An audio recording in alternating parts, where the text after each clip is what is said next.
Welcome to the Working Through Worry Week 5 webinar. Let's have a quick recap.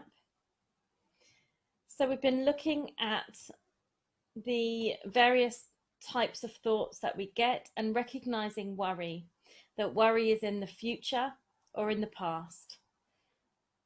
Technically, worry is in the future and rumination is in the past, but it's basically the same cognitive process. We're churning the same thoughts around and round in our mind, or we've got this spiral happening where we're going from one catastrophe to the next, and we're just what ifing, or we should having. And we've talked about noticing our focus of attention being very internal on those future thoughts and those past hypotheticals. And we've been working on trying to bring ourselves out of that by refocusing on the now, by noticing what's around you, by doing some attention training and flexing that muscle, as it were, that helps us and enables us to be able to move our focus where we choose.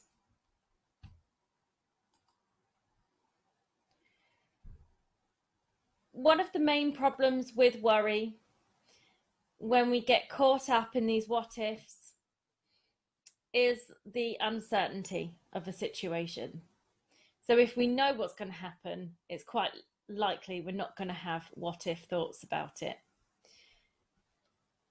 But when there's certainty in a situation, we're much more able to focus on being more pragmatic and problem solving. When it's uncertain, we tend to think about all those possibles, all those hypotheticals, and they often, more than not, are negative.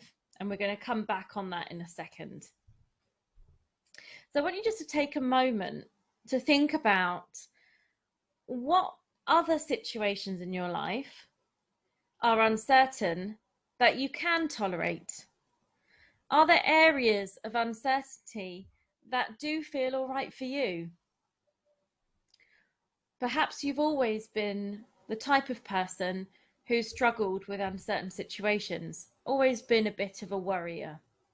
Or maybe there's been times in your life where you've dealt with uncertainty really well, and it's the immensity of the current situation that's causing you more concern. So taking a moment to pull on those times from the past, or looking at the simple things. So some things in life that haven't bothered you, that have been uncertain, like, for instance, we don't know when we're going to die. We can't anticipate love and relationships. Perhaps meeting and finding love is something that you haven't been worried about so much. Or perhaps there's areas in your life where there's been uncertainty and you haven't worried about it. That could be anything. For everyone, it's very different. So just taking a moment to think about that.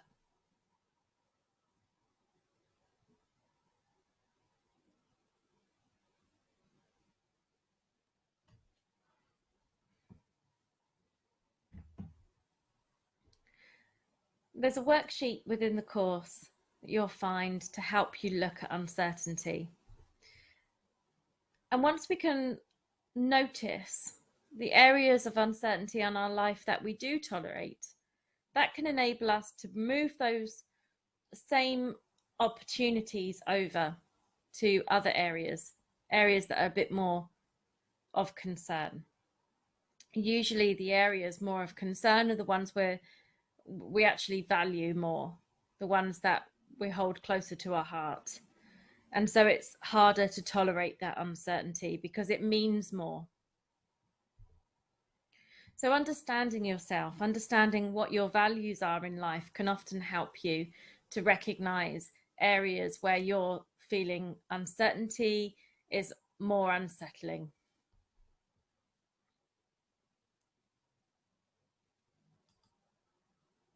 Now, I mentioned earlier that when we do the what ifing, we are focused on the negative. And we talked a little bit about this last time. So, that negative problem orientation, viewing problems as threatening, it's the what ifs are often a catastrophe. The worst case scenario is going to happen. This encompasses a sense of doubting our ability to solve a problem. Because we're looking and thinking about the worst case, we're often we're not thinking about how we can solve it or what we can do or put in place to help reduce any risk. So we become very pessimistic about the outcome. And we become very pessimistic about the outcome of problem solving. We feel a loss of coping. We start to begin to feel that there is nothing we can do. We'll either churn things around our mind, around and around and around, or we might start to just become resigned. So this can lead to emotional consequences, frustration, irritability, anxiety, depression, a sense of real demoralization. Cognitive consequences, because worry, when we're just churning things around in our mind, we're going to lose concentration on things. We're not going to be listening to the people around us so much because we're all in our head. We're not going to be focusing on what we're doing. So our daily tasks, our relationships, the things around us can be damaged by being in our head. And the behavioral consequences. So the tendency maybe to be a bit impulsive when it comes to thinking about problem solving, making decisions. Or perhaps you struggle to make any decisions at all. Perhaps there's procrastination. You'd rather just put off the problem rather than deal with it and put in place changes and plans. And there might be avoidance. So that could be avoidance of a particular place or a person or a situation, something that is involved in this worry. So if we're worried about losing our job, for instance, we might avoid seeking financial help. We might procrastinate about sending off our CV. And then we might be impulsive about our problem solving. So we might end up making an impulsive decision when it comes to finances.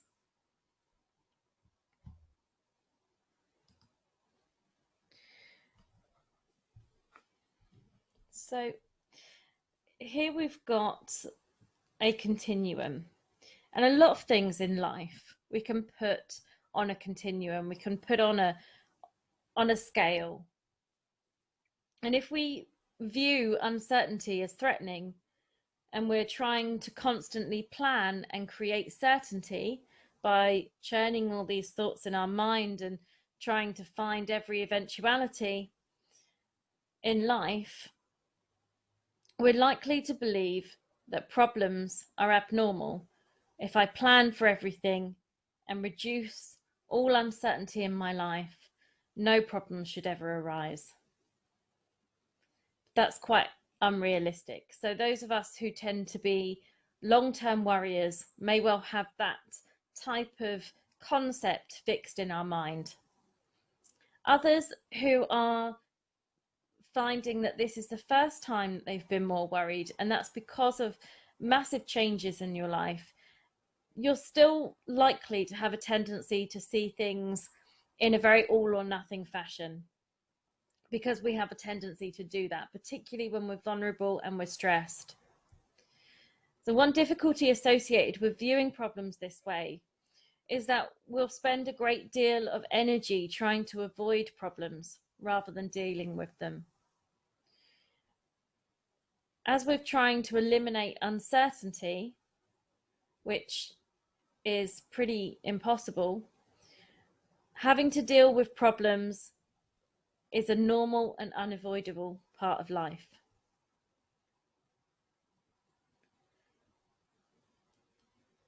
In our daily lives, we have a tendency to avoid threat and approach opportunities. Last week, I asked you to begin thinking about the solutions to a problem and the hypothetical futures where the problems turn out well. The goal in this strategy is to assist you in becoming more flexible in thinking about problems, and specifically to see some of the opportunities that exist in solving problems rather than focusing entirely on the negative aspects. I'd be interested to hear how you got on with that exercise, and this bit of theory really roots into that. So looking and thinking about this continuum of threat and opportunity. Often we jump from one extreme to the other, but there's actually many grey areas in between. So where we might be faced with the loss of our job in the current climate, that may encompass some opportunities where we might find something we enjoy more, or perhaps it's given you more time to be with family. So although the problem still exists, we're able to look in a more balanced approach about these issues. And when we can see the balance, we're able to find coping. We're able to find a way to help ourselves build that resilience. And in coping, in a sense of coping and resilience, we have a greater ability to problem solve. If we're constantly looking at threat, our body is responding in the fight or flight, we're getting anxious, we're feeling nervous, we're less likely to be able to be pragmatic and problem solve. The brain actually shuts down when we're feeling in threat. The body responds.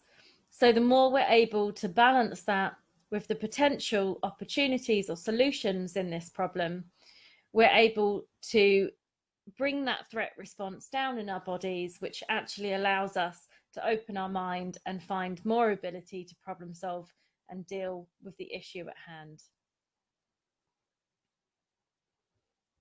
So I hope that bit of theory makes sense to the task from last week.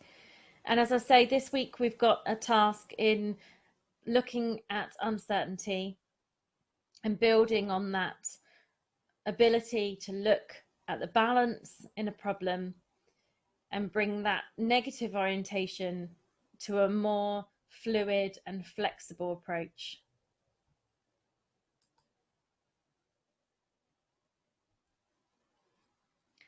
So when looking at developing your tolerance of uncertainty, you could start small. You could look at just ordering something different from your takeaway, or going a slightly different route when you drive somewhere or walk somewhere.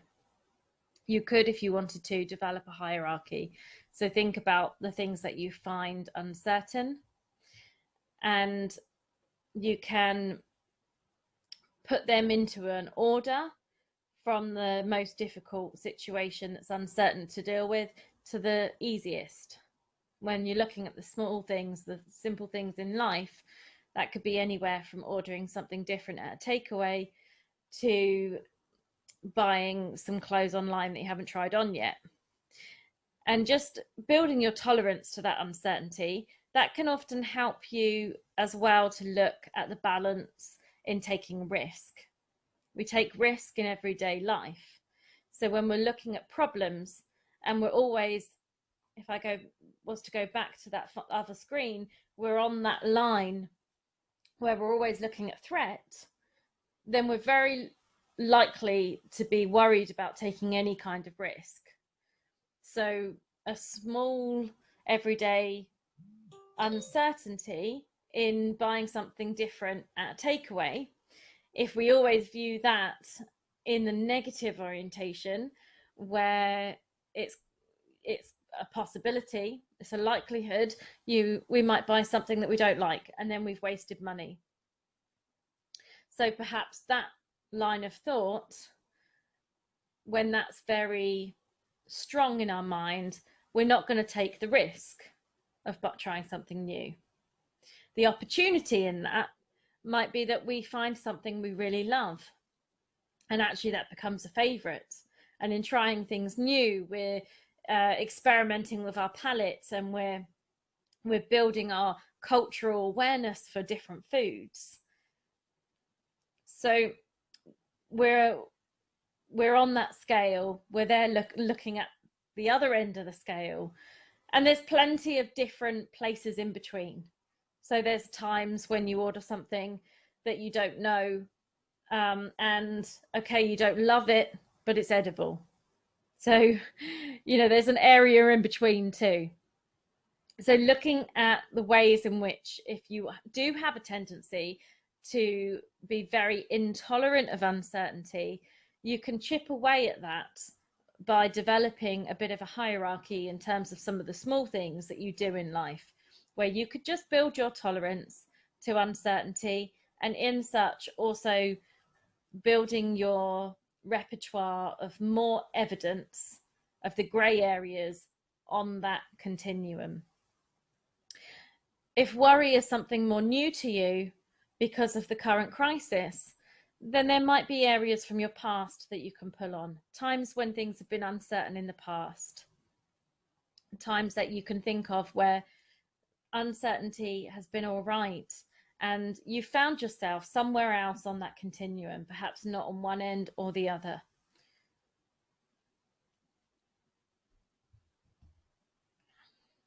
So thinking about those two concepts and working with that in looking at opportunities and chipping away at tolerance of uncertainty. What will help you do that, to help you manage the anxiety that might cause, is to use the attention refocusing. And when you find yourself caught up in all of that negative what ifs, you can change your focus into the current moment. So practicing the attention refocusing, practicing finding the solutions in a problem, practicing chipping away at working through a bit of tolerance of uncertainty, and using those skills, building them all together. These are all really very much interwoven into each other. Please do let me know what your thoughts are on the forum. We do have an opportunity for an optional final webinar right at the end, where if I get enough people bringing their comments, any barriers that they found, any difficulties that you found, or things that you found particularly helpful, if I can gather these comments together, then I can produce a final talk where I'll introduce those problems and we can talk those through in more detail. This is an optional event.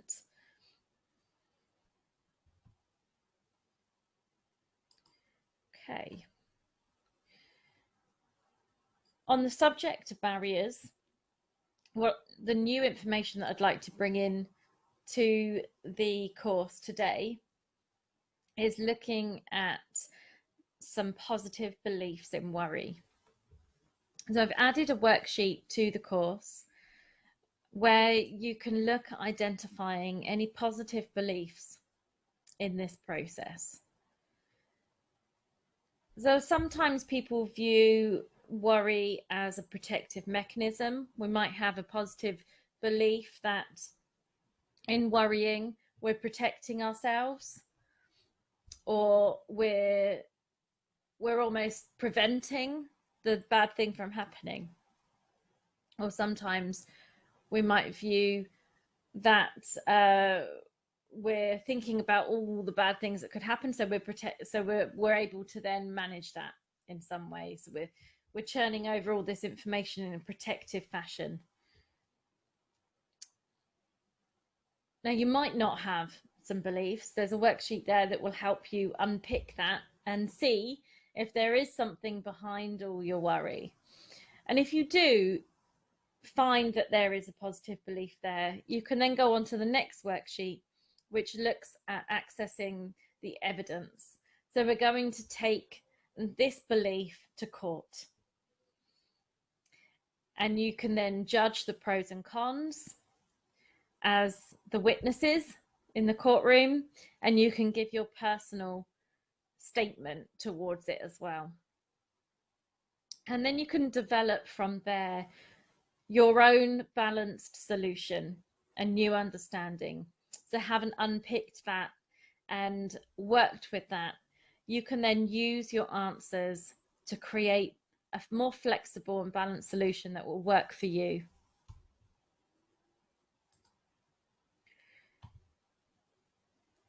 So as I said, putting this into practice. This is the end of our webinar now. And I'd like to just bring this together by saying that the tasks for this week is to start to build a tolerance to uncertainty if you feel that this area is something you need to work on. To remind yourself of the courtroom ruling. So doing those worksheets, if that resonates with you, building in that ruling, that was your balanced solution, and start to think about how you can build that into your life. Move on with your focus to something active. So doing that attention training, moving your focus of attention away from worry and to the current moment. Be very much present in now. And these things will help you through. Problems come up in life, and we're up against quite a few as a community, as a society right now, within the world crisis that's happening. There's lots and lots of uncertainty, there's lots of change, there's lots of problems. Yes, that's happening. It doesn't have to encompass and overwhelm your life. There are ways in which you can still enjoy your life and manage these problems in a pragmatic way without needing worry to create those difficult feelings and cause those barriers of procrastination and avoidance. So these things are going to help you on that journey. As I said, please do leave your comments in the chat page. It'd be really interesting to hear how you're getting on. Thank you for joining me tonight, and I'll see you soon.